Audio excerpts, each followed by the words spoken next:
Terrenos fiscales para la construcción de plantas de energías renovables no convencionales, de energías limpias. Queremos conocer un poco cómo funciona este sistema más respecto a estas iniciativas y para eso está aquí en el estudio el ministro de Bienes Nacionales, Víctor Osorio. Ministro, gracias por venir. ¿Cómo está usted? Muy bien, gracias por la invitación. Entiendo, ministro, que a su cartera han llegado una serie de proyectos que buscan tener mayor información respecto del sector que usted maneja justamente para poder instalar plantas u otros sistemas que permitan entregarle al país energía limpia, energía renovable no convencional. Coméntenos un poco qué ha llegado a su cartera, cuáles han sido las solicitudes que ustedes están manejando.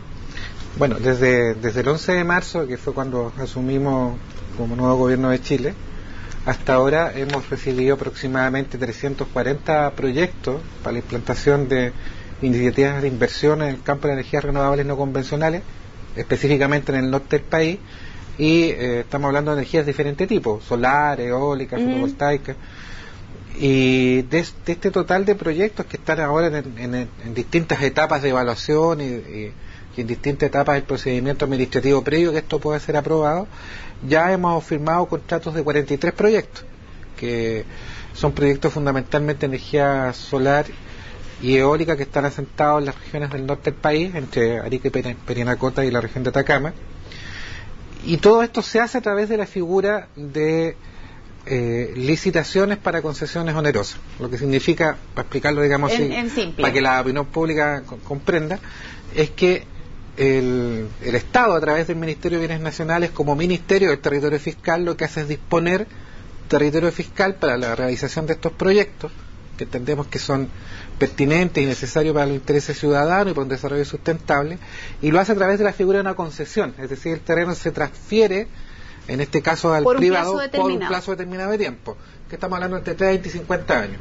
Y estamos hablando, por eso es la figura de una concesión, que es una transferencia temporal, es decir, el territorio fiscal mantiene su carácter de territorio fiscal. Y estamos hablando de una concesión onerosa porque como se trata de proyectos de inversión, hay una renta concesional que se cancela al fisco por el uso de estos terrenos. Entonces uno podría decir que en el caso de los proyectos de energías renovables no convencionales hay un doble beneficio para el país.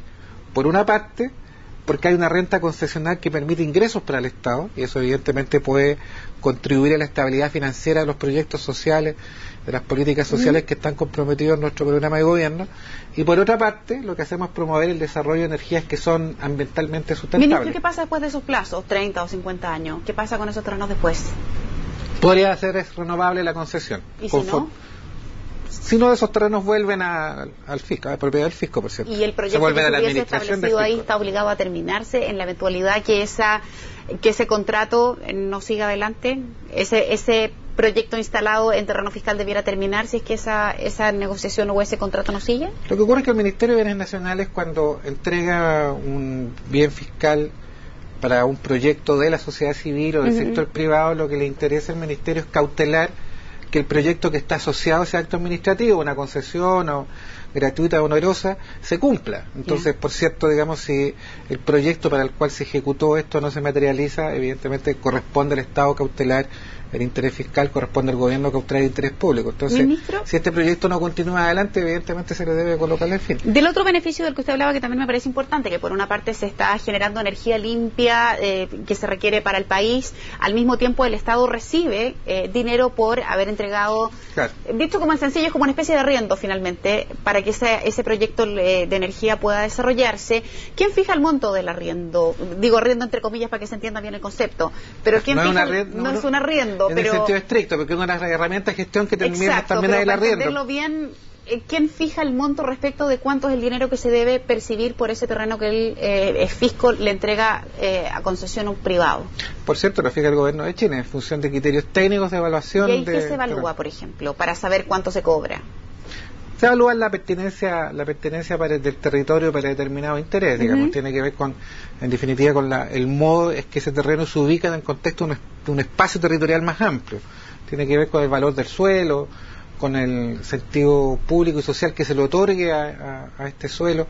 Entonces hay un conjunto de variables tributarias, económicas, sociales, productivas que son evaluadas para determinar eso. Hay, ministro, a su juicio, porque uno de los temas que se ha planteado a partir del rechazo ayer de Hidroaicén es que probablemente una de las vías más lógicas para efecto de la energía es que ojalá cada región del país pudiese eventualmente tener algún sistema o algún proyecto que permita entregarle la energía a esa región y, por ejemplo, no tener que trasladar desde el extremo sur del país la energía para las mineras del norte, sino que cada región vaya de alguna manera acomodando su propio sistema. ¿Usted siente que existen a nivel país, en cada región, terrenos fiscales disponibles que permitiesen eventualmente que proyectos de energía renovables no convencionales se pudieran instalar en las distintas regiones?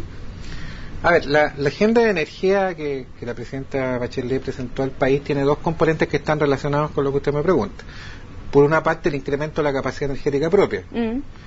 Para esos efectos, el Ministerio de Bienes Nacionales lo que está haciendo efectivamente es colocar a disposición territorio fiscal para la puesta en marcha de proyectos de inversión en el ámbito de las energías convencionales y en el ámbito de las energías renovables no convencionales. En segundo lugar, también estamos hablando, como en la agenda energética, de la importancia de incrementar el volumen de las energías renovables no convencionales dentro de la matriz energética del país a lo menos al 20%. Nosotros pensamos que es una meta posible de realizar en el corto plazo. Por eso, como Ministerio de Bienes Nacionales, estamos haciendo todos los esfuerzos posibles para que esto se pueda materializar. Por eso estamos hablando del volumen, de la envergadura cuantitativa de proyectos que estamos refiriendo.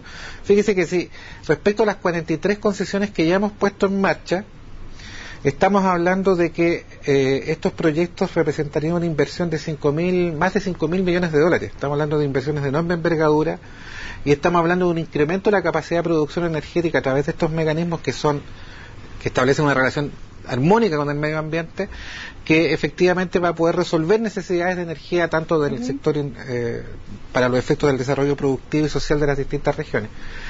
Ahora, respecto específicamente a lo que usted me señala, es necesario indicar que hay un desarrollo desigual en el país en materia de territorio fiscal. Hay algunas regiones que son fundamentalmente las regiones más extremas, donde hay una alta cantidad de porcentaje de propiedad fiscal del suelo, justamente porque son zonas donde ha habido procesos de ocupación del territorio y del espacio más tardíos, ¿no? Estamos hablando de la zona austral y de la zona del norte del país. La zona centro-sur, y por cierto la capital, tenemos más complejidad en materia de poder disponer de territorio fiscal para esto y otros efectos, pero bueno, nosotros estamos dispuestos a hacer los esfuerzos que sean necesarios. Ministro, ¿qué pasa, por ejemplo, cuando estamos hablando de este tipo de proyectos y particularmente de los que usted ya ha mencionado como concretos en su cartera, cuando probablemente la planta en sí misma resulta ser eficiente, con energía limpia, amigable con el medio ambiente, pero hay un problema también de transmisión, que no siempre puede ser igual de amigable que la planta en sí misma? Pasaba un poco con Hidroaicén cuando se hablaba de esta carretera eléctrica, de cómo se hacía llegar la energía al centro y al norte del país. Un poco pasa lo mismo con esto. ¿Qué ocurre para efectos de su cartera cuando, si bien es cierto, el terreno donde está emplazada la planta donde se genera la energía es fiscal, pero en el proceso de transmisión probablemente haya que empezar a intervenir otros suelos que no son del fisco para que esa energía pueda llegar? ¿Cómo opera entonces el sistema ahí? Lo que ocurre es que evidentemente estamos hablando de un problema que va más allá, digamos, de las facultades y competencias de un ministerio específico. Para estos efectos se necesita que haya una coordinación intersectorial entre distintos ministerios. De partida, el Ministerio de Bienes Nacionales en estas materias no opera en forma independiente. Nosotros tenemos un convenio de relación interinstitucional con el Ministerio de Energía para los efectos de establecer un camino común en todas estas materias. Ahora, en segundo lugar, me parece que es evidente que el país necesita, para los efectos de su crecimiento económico y del progreso social, un incremento de su capacidad energética, una premisa fundamental de la agenda de energía. Y lo que nosotros pensamos, por lo tanto, es que es necesario realizar los pasos que sean necesarios para incrementar la capacidad de generación del país, y nos parece que, no obstante, que es posible que esos esfuerzos se hagan considerando participación ciudadana de las comunidades, particularmente que son afectadas por el emplazamiento de estos proyectos, y en segundo lugar considerando estándares de calidad en materia de preservación de los equilibrios medioambientales. Nosotros sabemos también que el sector privado conoce que eso es así, que existen hoy día desarrollos tecnológicos que permiten resolver desde el punto de vista tecnológico las necesidades energéticas del país y que permiten que, independientemente de que se tratara de energías convencionales, que ello se pueda desarrollar en armonía con el medio ambiente. Bien, ministro, le quiero agradecer mucho haber venido al estudio de CNN a comentarnos de estos proyectos y de cómo se han concretado estos con energía renovable no convencional. Que tenga un muy buen día. Muchas gracias por venir.